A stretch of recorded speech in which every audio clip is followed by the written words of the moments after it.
நேத்து இயல்லை பத்தி பார்த்தோம்ல, parallel relationships. இன்னைக்கு why people tend to do such thingsனு தெரிஞ்சுக்கலாம். புதுசா ஒருத்தர்கிட்ட பேசுறப்ப அது ஃப்ரெண்டாவே இருந்தாலும் அங்க ஒரு எக்ஸைட்மெண்ட் இருக்கும், அட்டென்ஷன் ரொம்பவே ஜாஸ்தியா இருக்கும். அந்த ஒரு இனிஷியல் ஹைய இப்போ பீப்புள் லவ்னு கன்ஃபியூஸ் பண்ணிக்கிறாங்க. இதே அவங்களோட லவ்வரா இருந்தா டெய்லி அவங்களோட பேசுற அந்த ரொட்டீன் இருக்கிறப்ப அவங்கள பத்தி எல்லாமே தெரிஞ்சிருக்கும். ஸோ அந்த ஒரு நியூனஸ் இருக்காது, எக்ஸ்ப்ளோர் பண்றதுக்கு அந்த அளவுக்கு பெருசா எதுவும் இருக்காது. அந்த ஒரு ரீசன்னாலையும் இந்த மாதிரியான பேரலல் ரிலேஷன்ஷிப்ஸ் நடக்குது. இன்னொன்று, லவ் மட்டும்தான் வேணும், கமிட்மெண்ட் வேணாம், நான் இவங்கள தான் மேரேஜ் பண்ணிக்க போறேன்னா இல்லையான்னு எனக்கு தெரியாது அப்படிங்கிற ஒரு டெம்பரரி பாண்ட்ல இருக்கவங்களும் சைட்ல பேக்கப்ஸ் மாதிரி வச்சுக்கிறதுக்காக இதெல்லாம் பண்றாங்க. அந்த ஒரு சீக்ரெட் ரிலேஷன்ஷிப் இல்லைன்னா ஃப்ளர்ட்டிங்ல ஒரு டோபமின் ஹை கிடைக்குதுல்ல, அதுவும் நிறைய பேரை இதெல்லாம் பண்ண வைக்குது.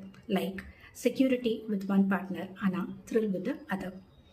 அதே போல நான் கரெக்டான பார்ட்னரை தான் சூஸ் பண்ணியிருக்கேனா அப்படிங்கிற அந்த ஒரு கன்ஃபியூஷன்லேயே இருக்காங்க இல்லையா, அவங்க they tend to search for another attachment பேரலலி.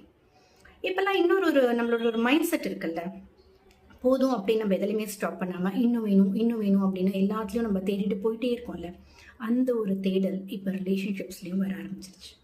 What if இவங்களை விட எனக்கு ஒரு பெட்டர் பார்ட்னர் கிடைச்சிட்டா அப்படிங்கிற அந்த ஒரு மைண்ட் செட் ப்ராசஸ் பண்ணுறதுக்கு ரொம்பவே கஷ்டமாக இருந்தாலும் இதான் இப்போ சேட் ரியாலிட்டி.